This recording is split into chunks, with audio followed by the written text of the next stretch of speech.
warahmatullahi wabarakatuh.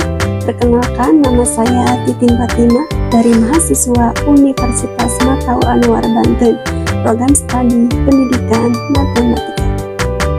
Dalam video ini, saya akan membahas tentang penyebab korupsi. Korupsi merupakan salah satu masalah serius di berbagai negara, termasuk Indonesia.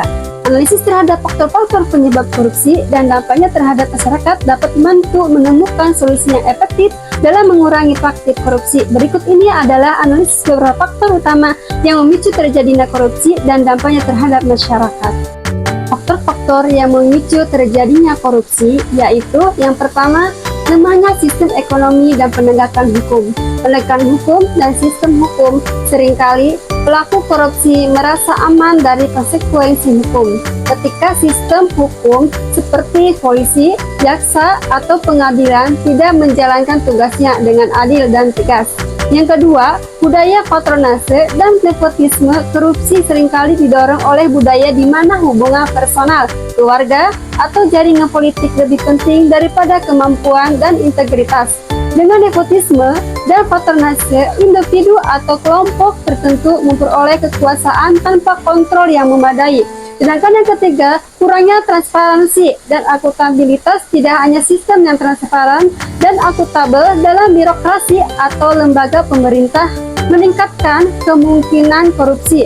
Tanpa transparansi dalam penggunaan anggaran atau mekanisme pengawasan yang kuat, orang cenderung menyalahgunakan jabatan atau wewenang mereka. Sedangkan yang keempat, ketidakpuasan terhadap gaji dan insentif yang rendah. Dalam beberapa kasus, pegawai negeri atau pejabat publik termotivasi untuk mencari cara ilegal untuk mendapatkan uang tambahan.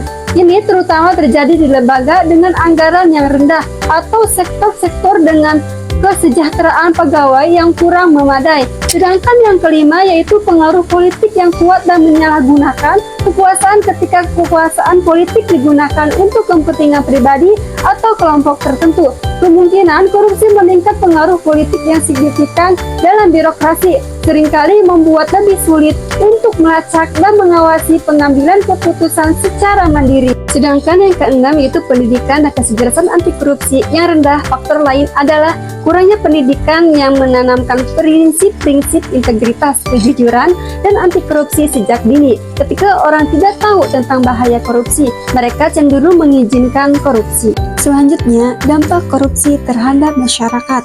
Itu yang pertama, meningkatnya ketimpangan sosial dan ekonomi. Korupsi meningkatnya disparitas antara kelompok masyarakat kaya dan miskin. Seringkali dana yang seharusnya digunakan untuk kepentingan umum digunakan untuk kepentingan pribadi. Akibatnya, pelayanan publik menjadi lebih buruk dan masyarakat miskin semakin sulit mendapatkan layanan dasar. Yang kedua, kemunduran kualitas pelayanan publik. Infrastruktur, pendidikan, kesehatan, dan layanan sosial semuanya rusak karena korupsi. Misalnya, dana untuk perbaikan jalan atau fasilitas kesehatan sering dikorupsi, sehingga masyarakat tidak mendapatkan layanan yang memadai. Sedangkan yang ketiga, penurunan kepercayaan publik terhadap pemerintah. Masyarakat kehilangan kepercayaan pada pemerintah ketika mereka menyaksikan korupsi yang luas. Hal ini mengurangi legitimasi pemerintah dan melemahkan sistem demokrasi. Masyarakat tidak lagi percaya bahwa pemerintah dapat bertindak untuk kepentingan mereka sendiri. Sedangkan yang keempat, penurunan investasi asing dan pembangunan ekonomi. Investor asing sering dianggap tidak aman oleh negara-negara dengan tingkat korupsi tinggi karena menimbulkan ketidakpastian dan risiko bagi mereka, membuat mereka lebih memilih untuk menginvestasikan dananya di negara-negara dengan tata kelola yang baik.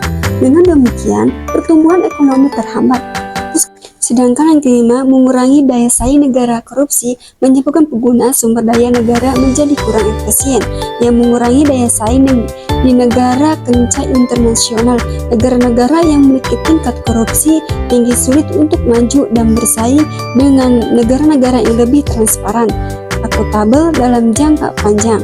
Sedangkan yang keenam, pemborosan sumber daya anggaran publik yang salah digunakan menghabiskan sumber daya yang seharusnya bermanfaat bagi masyarakat. Misalnya, proyek pembangunan yang tidak sesuai dengan rencana atau dana yang diselewengkan menyebabkan banyak program pemerintah tidak berjalan dengan baik.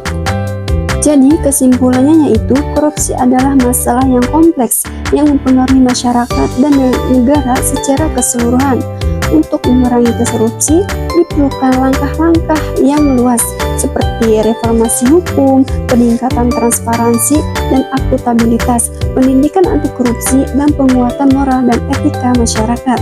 Langkah-langkah ini adalah satu-satunya cara untuk menekan korupsi dan mengurangi efeknya terhadap masyarakat.